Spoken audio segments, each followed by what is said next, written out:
Buenos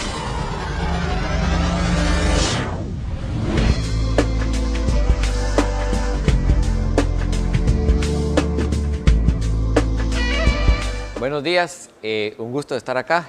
Y antes de empezar, quiero hacerles una pregunta a todos. ¿Saben Do you ustedes know what happens with your old computers? What happens when a cell phone is broken down? What happens with the refrigerator that becomes absolutely outdated and loses any market value? Well, that's one of the major problems around the world, the e-waste or e-scrap, the residues of electronic appliances.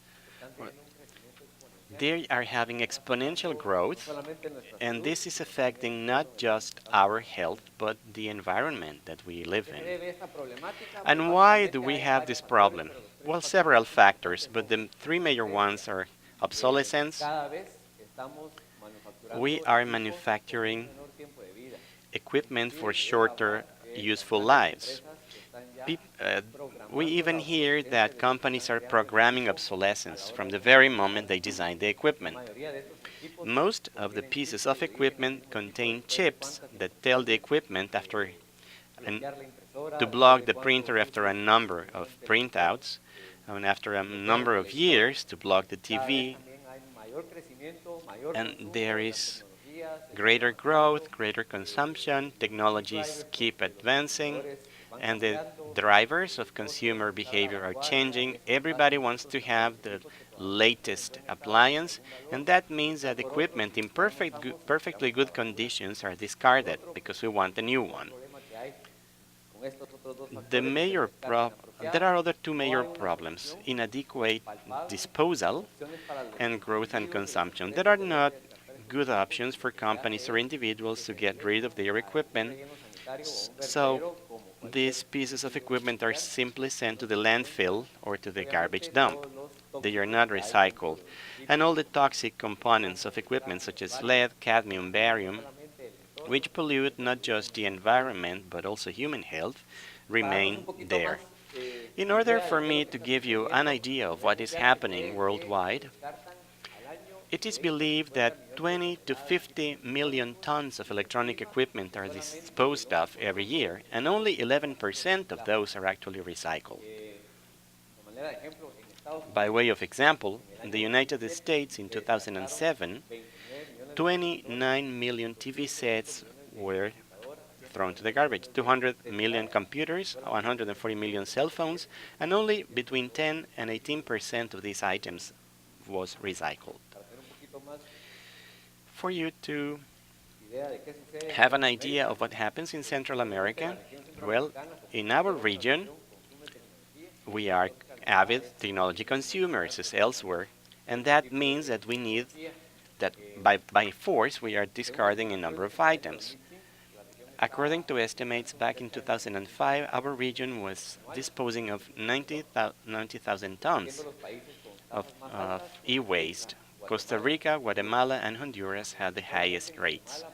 In Guatemala alone, for 2008, the estimation was that we were disposing of 4,500 tons every year in computers and 4,500 tons of cell phones every year, for a total of almost 9,000 metric tons of wastes every year, and we do not know what is happening with those. They are probably being dumped in landfills, but they could be recycled. For 2010, the expectation was that for Central America, the disposal rate would be multiplied threefold, and by 2014, the rate of growth should be 200 to 400%. According to the forecast, in Guatemala, by the year 2015, Guatemala will be disposing of 39,000 metric tons of e-waste every year. That is a good number of $1 million per year. What is Recelca? Recelca is a company that provides solutions for the management, disposal, and destruction of electronic equipment. Our major strategy is to enter the market as the first Guatemalan certified company for the treatment of e-waste. And in the long term, we want to become the right option for companies and individuals in Central America. Our customers are basically anyone who owns a piece of technology at home or at the office? The industry, commercially undertakings, the government, education system, and individuals. What is our business model? Our company creates the equipment, and like a tailor, we work our way back to rescue whatever we can for recycling.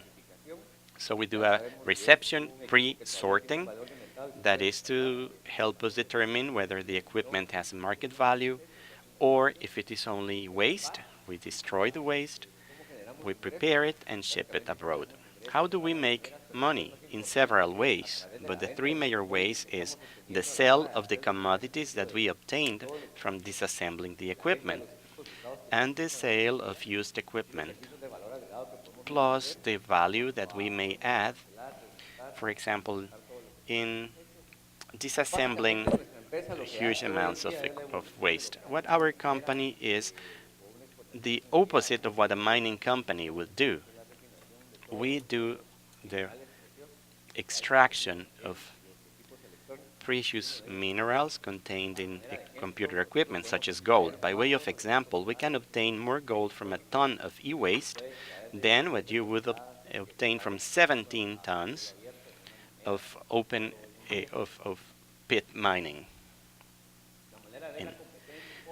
Let us review our competition around the world and let us compare with the situation in the US. It was believed that 600 companies were recycling e-waste in the United States, and that created 20,000 direct jobs for approximately $1.5 billion. This is a field of interest that is just being born in Central America, but companies usually just buy valuable articles, and they do this informally. They don't know what a computer system is, they cannot salvage any minerals, and they just work like a junkyard. We, on the other hand, have presence in Costa Rica, El Salvador, Honduras, and obviously in our country, Guatemala.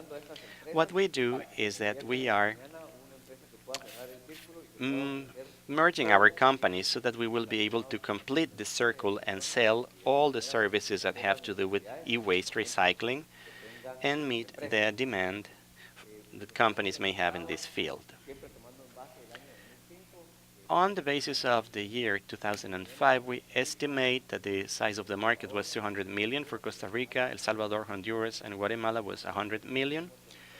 We regret we don't have information for Nicaragua or Panama, but we know that they are wasting equipment, don't we?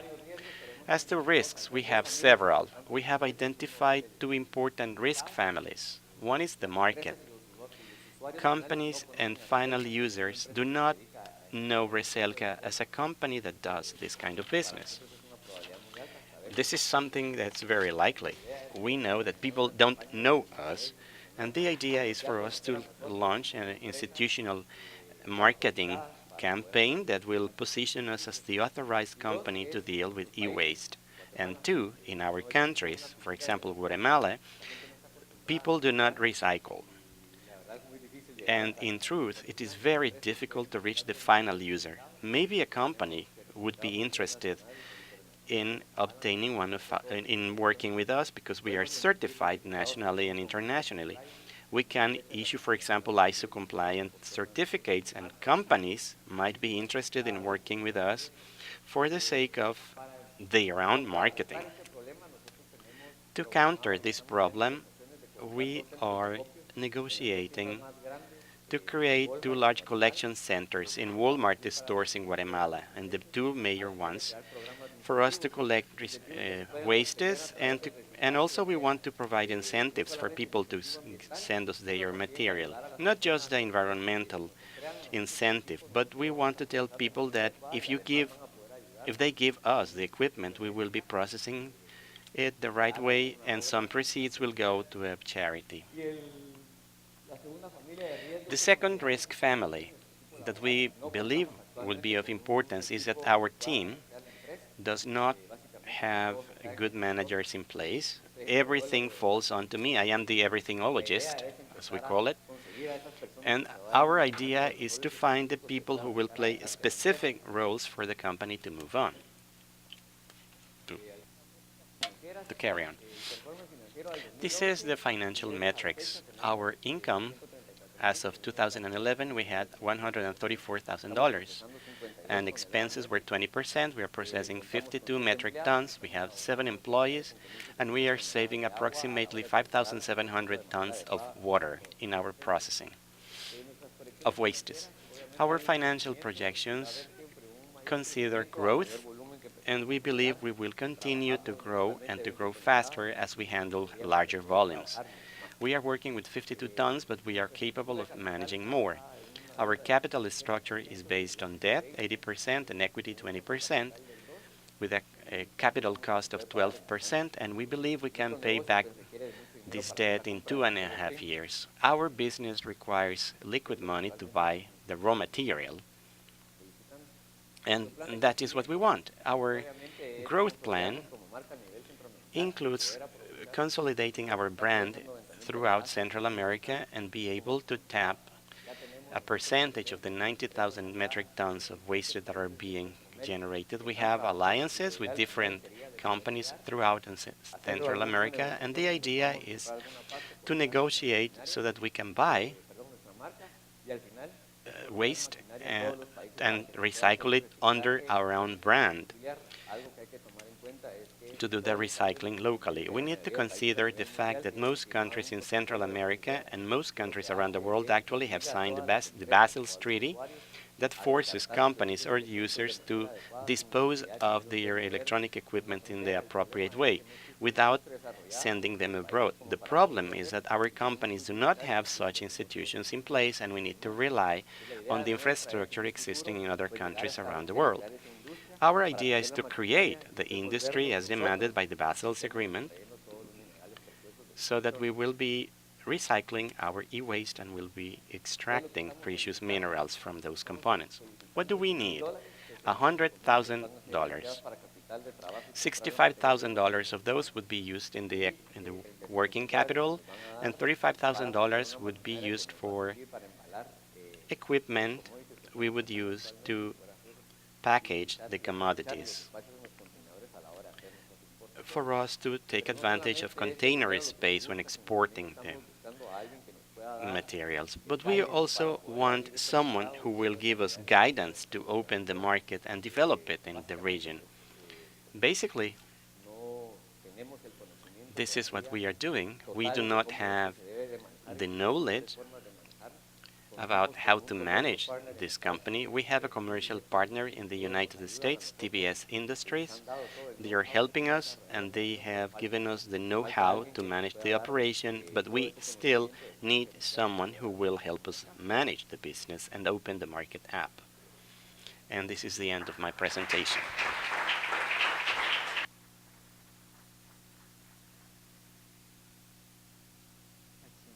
I have one question. You mentioned that your working capital would be $65,000. And how long would it take you to actually use this money? Would that cover your monthly expenses or the difference between your assets and your liabilities? How long? Or rather, how much time would you need to use this capital? Well, we would use this to buy the raw materials. We are spending $20,000 to $25,000 each month just in the purchase of the raw materials to ship the containers that provide value for our company. The containers include the motherboards, the circuitry, and those are the sources of most of the precious minerals. The problem that we foresee in our country and throughout Central America is that there is no legislation in place to regulate the disposal of e-waste. We started operation 3 years ago, and we realized that we are changing the market. A fad began for electronic components, and now everybody, every junkyard, claims to be recycling equipment, but what they actually do is extract the motherboard and discard the rest. To generate income, we need volume, and we need to rely on those people. At the end of the day, they are a necessary evil because they create volume for us to operate favorably, and we would need to invest on them, and we would need to continue to buy raw material from them to be able to make it to export levels. And what stage are you in? What stage is your company in? Are you beginning or? Well, we are processing 59 different items. We have been in the market for 3 years, and our larger customers are companies such as Walmart, Pepsi, and the Guatemalan banking system. All the formally established companies that need to know what happens with the equipment they dispose of, plus the added value that we provide, such as the destruction of information. Our equipment, as you know, every piece of equipment contains confidential information, and we're capable of physically destroying that information in the place or destroy the hard disk image and give it to them so they can reuse it if that is what they want. We tailor our operations to the needs of every company, and that is how we sell services. You spoke about salvaging equipment, not just obtaining the minerals from them, but what do you mean by salvaging or rescuing? What is the ratio of your sales of rescued equipment versus the sale of minerals, as compared to the sale of minerals? Rescuing or salvaging actually means that companies change their technology and they don't know just what to do with their outdated equipment. But that equipment still has market value. Since they don't know what to do with it, however, they just store the equipment somewhere, and the market value is eroded over time as the equipment becomes obsolete. What we do is that we create a program that tells companies what to do with the equipment they don't use anymore. That adds value, and that helps them rescue some of their investment in that product. With our business networks around the world, we can place this equipment not just locally, but abroad also. We have companies that sell second-hand electronics, and then our country lends itself to that. As to sales, everything is up to the customer or the company, what they want to do with their own equipment. We have a strong customer such as Procter that replace their equipment every 9 months. We mean that laptops and computers in perfectly good conditions are disposed of, but they are very picky about this, and they say they can't afford the luxury of selling this equipment in a secondary market because of their corporate agreement. So we make sure the material is destroyed so they can have peace of mind that no information was leaked after they discarded their equipment. It depends on what the company wants to do. Some companies want to donate equipment, but they don't know what piece of equipment is good or bad. Sometimes their IT departments are focused on company issues, and we go there, prepare an inventory, and we tell the company what equipment could be donated and what equipment could be destroyed. Things like those.